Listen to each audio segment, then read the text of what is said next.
میں نے اپنے گورے کلیگ سے کہا تم مسلمان کیوں نہیں ہو جاتے؟ اس نے مسکرا کر جواب دیا کہ تم مجھے کوئی اچھی سی ریزن دے دو، میں اسلام قبول کر لوں گا۔ میں نے اسے اسلام کی حقانیت اور نبی اکرم صلی اللہ علیہ وسلم کی زندگی کے بے شمار واقعات سنائے۔ میں نے ان لوگوں کا حوالہ بھی دیا جو عیسائیت، یہودیت، بدھزم اور ہندو مت چھوڑ کر مسلمان ہوئے تھے۔ میں نے اسے یہ بھی بتایا کہ تم مسلمان ہونے کے بعد جنت میں جاؤ گے۔ وہ بڑی توجہ سے میری بات سنتا رہا۔ میں خاموش ہوا تو اس نے ہنس کر کہا، ہماری کمپنی میں 2 درجن مسلمان ہیں، تم مجھے کسی ایک کا حوالہ دو جس کو دیکھ کر میں مسلمان ہو جاؤں۔ میں حیرت سے اس کی طرف دیکھنے لگا۔ وہ بولا کہ تم مسلمان اگر مل کر بھی اخلاقی لحاظ سے ہمارے کسی کرسچین ساتھی کا مقابلہ کر لو تو میں مسلمان ہو جاؤں گا۔ وہ رکا اور اس کے بعد مجھ سے پوچھا، کیا تم لوگ حلال کھاتے ہو؟ میں نے سینے پر ہاتھ رکھ کر جواب دیا، الحمدللہ مسلمان حرام نہیں کھاتے۔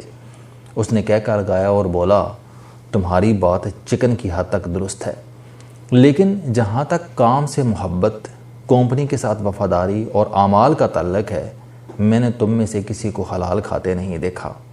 دفتر آنے کا وقت 9 بجے اور چھٹی کا وقت 5 بجے ہے، لیکن تم لوگ ہمیشہ 5-10 منٹ لیٹ آتے ہو اور جلدی نکل جاتے ہو، جبکہ میں روزانہ 8:45 بجے دفتر پہنچتا ہوں، اپنا سامان ڈیسک پر سیٹ کرتا ہوں، کوٹ اتار کر لٹکاتا ہوں، لیپ ٹاپ آن کرتا ہوں اور ٹھیک 9 بجے کام سٹارٹ کر دیتا ہوں۔ میں شام 5:30 بجے دفتر سے نکلتا ہوں، آدھا گھنٹہ اپنی چیزیں سمیٹتا ہوں، میز اور ڈیسک صاف کرتا ہوں، کرسیاں سیدھی کرتا ہوں، پردے سیدھے کرتا ہوں، لائٹس آف کرتا ہوں، دروازے لاک کرتا ہوں اور پھر دفتر سے نکلتا ہوں، جبکہ تم لوگ 4 بجے کام بند کر دیتے ہو اور گھنٹہ ٹہل ٹہل کر گزارتے ہو اور ڈیسک صاف کیے بغیر اور اپنی چیزیں سمیٹے بغیر نکل جاتے ہو۔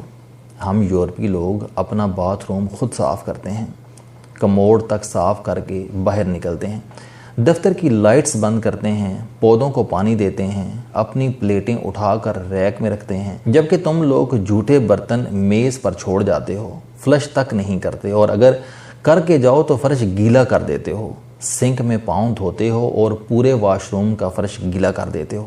میں نے آپ میں سے کسی شخص کو لائٹس بند کرتے نہیں دیکھا۔ آپ کے لوگوں کے ڈیسک پر میس ہوتا ہے، کوئی چیز ترتیب سے نہیں ہوتی، آپ لوگوں کے لباس پر بھی سلوٹیں ہوتی ہیں اور ہاتھ بھی گیلے ہوتے ہیں، آپ لوگ دوسروں کی طرف دیکھ کر مسکرانا بھی جرم سمجھتے ہیں، کام لٹکانا آپ لوگوں کی عادت ہے اور کام کے دوران گپ لگانا آپ لوگوں کا مشغلہ ہے، آپ لوگ کھانا بھی نہایت بدتمیزی سے کھاتے ہیں، منہ سے چپ چپ کی آوازیں نکلتی ہیں اور چائے بھی شڑپ شڑپ کر کے پیتے ہیں۔ ہم یورپی لوگ کسی کی پیٹھ پیچھے بات نہیں کرتے، جبکہ آپ لوگ سارا دن دوسروں کے نقص نکالتے رہتے ہیں۔ ہم خوراک اور ادویات میں ملاوٹ نہیں کرتے۔ آپ یورپ کی کسی بھی جگہ سے کھانے کی چیز خرید لیں، وہ خالص ہوگی اور ڈبے میں وہی کچھ ہوگا جو اس کے باہر لکھا ہوگا۔ ہم لوگ ایکسپائری ڈیٹ کے بعد خوراک کی کوئی چیز فروخت نہیں کرتے۔ یورپ اور امریکہ میں ادویات میں ملاوٹ یا جیلی ہونے کا تصور نہیں، لیکن آپ کے معاشروں میں صدر ہو یا امام کعبہ، اسے خالص خوراک اور اصلی ادویات نہیں ملتی۔ وہ رکا اور پھر بولا، میں نے تم لوگوں کو کبھی پڑھتے ہوئے بھی نہیں دیکھا، تم لوگ روز مٹھائی اور چاکلیٹ خریدتے ہو، لیکن میں نے تمہیں کبھی کتاب خریدتے نہیں دیکھا۔ کتاب اور علم سے یہ دوری میرے لیے حیران کن ہے۔ ہم مرغی ہو یا گائے مذبح خانے میں ذبح کرتے ہیں، شہریوں کو اس کا خون نظر آتا ہے اور نہ ہی اوجڑی، جبکہ تم لوگ روز گلیوں اور بازاروں میں جانور ذبح کرتے ہو اور اسے نالیوں میں تڑپنے کے لیے چھوڑ دیتے ہو اور آخر میں اس کی علائشیں چوکوں اور گلیوں میں پھینک دیتے ہو اور انہیں کتے، کوے اور چیلیں بھونڈتے رہتے ہیں۔ تم تندور پر چلے جاؤ یا کساب کی دکان پر، وہاں مکھیاں اور کاکروچ تمہارا استقبال کریں گے۔ تم اپنے مولوی حضرات کو دیکھ لو، ان کا لباس گندا، حلیہ بے پرواہ اور پیٹ حدیں کراس کرتا نظر آئے گا۔ سوال یہ ہے کہ جو شخص اپنے 6 فٹ کے قد پر اسلام نافذ نہیں کر سکا، اس سے مجھے کتنا ایمان مل جائے گا؟ اور آخری بات، کیا تمہارے معاشروں میں عورتیں، بچے اور جانور محفوظ ہیں؟ کسی مسلمان ملک میں 10% خواتین بھی بے خوف ہو کر گھر سے نہیں نکل سکتی۔ تم لوگ بچوں پر بھی تشدد کرتے ہو اور جانوروں کو پتھر یا ڈنڈر مارنا بھی اپنا فرض سمجھتے ہو۔ تو پھر تم بتاؤ میں تم میں سے کس کو دیکھ کر اسلام قبول کروں؟ اسلام بے شک عظیم اور شاندار مذہب ہے، لیکن تم مسلمان کسی بھی زاویے سے اچھے دکھائی نہیں دیتے۔ دنیا کی ہر بیماری، ہر برائی تم لوگوں میں کوٹ کوٹ کر بھری ہے، لہٰذا پھر میرے جیسے لوگ یہ سوچنے پر مجبور ہو جاتے ہیں کہ وہ مذہب جو آج تک اپنے ماننے والوں کو نہیں بدل سکا وہ مجھے کہاں تک بدلے گا۔ دوسرا، میں اگر مسلمان ہو بھی جاؤں تو میں کیا کروں گا؟ کیا میں بآواز بلند ڈکار مارنے کے لیے اسلام قبول کروں، یا عورتوں کو گھورنے اور 40 انچ کی کمر کے لیے مسلمان ہوں؟ تم مجھے کوئی ریزن دے دو، میں ابھی کلمہ پڑھ لیتا ہوں۔ وہ خاموش ہو گیا اور میرا منہ کھلے کا کھلا رہ گیا۔ شیخ فرید احمد رکے اور پھر لمبی سانس لے کر بولے، میں اس گورے کی باتوں پر آج تک شرمندہ ہوں، اور میں نے اس کے بعد کسی غیر مسلم کو تبلیغ نہیں کی۔ میں یہ بھی مانتا ہوں کہ میں 84 سال کی عمر میں بھی خود کو مسلمان نہیں بنا سکا، میں اسلام کے معیار پر بھی پورا نہیں اتر سکا۔ میں بھی شیخ فرید صاحب کی باتیں سن کر بڑی دیر تک انہیں حیرت سے دیکھتا رہا۔ شیخ فرید صاحب کا تعلق مانسیرا سے ہے اور یہ اسکردو کے ٹور پر ہمارے ساتھ تھے۔ ان کی عمر 84 سال ہے۔ ان کی زندگی کا بڑا حصہ سعودی عرب اور امریکہ میں گزرا۔ بائی پروفیشن انجینئر ہیں، پیٹرولیم کی دنیا کی سب سے بڑی کمپنی میں کام کرتے رہے اور ریٹائرمنٹ کے بعد مانسیرا آ گئے۔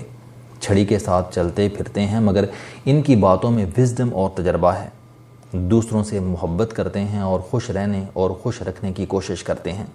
میرے بیٹے شمائل کو بزرگ اچھے لگتے ہیں۔ اس کی اپنے دادا یعنی میرے والد کے ساتھ بھی بہت دوستی تھی، یہ انہیں بہت یاد کرتا ہے، لہٰذا یہ اپنے ہر ٹور میں بزرگ خواتین اور مردوں کو ضرور شامل کرتا ہے اور دل و جان سے ان کی خدمت کرتا ہے۔ بزرگ بھی اسے دل کھول کر دعائیں دیتے ہیں۔ یہ اس سفر کے دوران بھی شیخ فرید کو ساتھ لے کر چل رہا تھا اور شیخ صاحب اسے ہر قدم پر دعائیں دے رہے تھے۔ مجھے شمائل نے ان کے وزڈم کے بارے میں بتایا اور پھر میں نے ان کی باتوں کو انجوائے کرنا شروع کر دیا۔ اب سوال یہ ہے کہ اس گورے نے کون سی بات غلط کی تھی؟ کیا ہم مسلمان ایسے نہیں ہیں؟ دنیا میں ہر سال صفائی پسند، پرسکون اور پرامن ملکوں کی فہرست شائع ہوتی ہے۔ خوش رہنے، کام کرنے اور سستے ترین ملکوں، تعلیم، انسانی حقوق، انصاف، ماحولیاتی نفاست، پینے کے صاف پانی، خالص خوراک اور کامیابی کے برابر مواقع پر بھی ڈیٹا شائع ہوتا ہے، اور تمام غیر مسلم ملک ان شعبوں میں ایک دوسرے کا مقابلہ کرتے نظر آتے ہیں، مگر میں نے کبھی اسلامی ملکوں کو اس فہرست میں نہیں دیکھا۔ تعلیم ہو، صحت ہو، صفائی ہو، انصاف ہو، انسانی حقوق ہوں، رواداری یا بھائی چارہ ہو، خدمت یا اخلاقیات کے شعبے ہوں، یا پھر کتب بینی اور ہنر مندی ہو، اس میں کبھی سعودی عرب یا پاکستان کا نام نہیں آیا۔ ہم پورا عالم اسلام سال میں جتنا کاغذ استعمال کرتے ہیں، اتنے کاغذ امریکہ کا ایک شہر بوسٹن ریسرچ پیپر میں استعمال کر دیتا ہے۔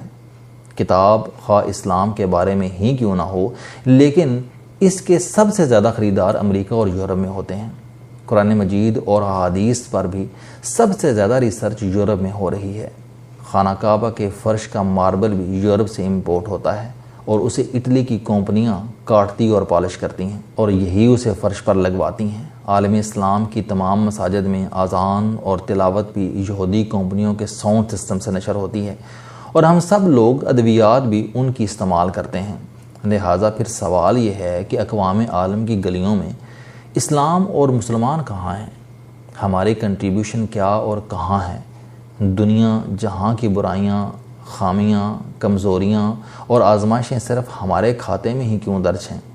وہ قوم جو اپنے مسلمان بھائیوں کو اسلام کے نام پر قتل کر دیتی ہے اور مسجد پر حملہ کر کے 200 نمازیوں کو شہید کر دیتی ہے، کیا وہ اسلام جیسے عظیم مذہب کو ڈیزرو کرتی ہے؟ ہم مسلمانوں کی زندگی میں بھی اسلام کہاں ہے؟ آپ نے اگر اس سوال کا جواب تلاش کرنا ہو تو آپ آج اور کل پاکستان کی گلیاں دیکھ لیجئے گا۔ آپ کو جگہ جگہ قربانی کے جانوروں کی علائشیں ملیں گی، اور آپ پھر خود سے سوال کیجئے گا کہ جو قوم آج تک قربانی بھی صفائی اور سلیقے کے ساتھ نہیں کر سکی، کیا اسے دوسروں کو تبلیغ کرنے کا حق حاصل ہے؟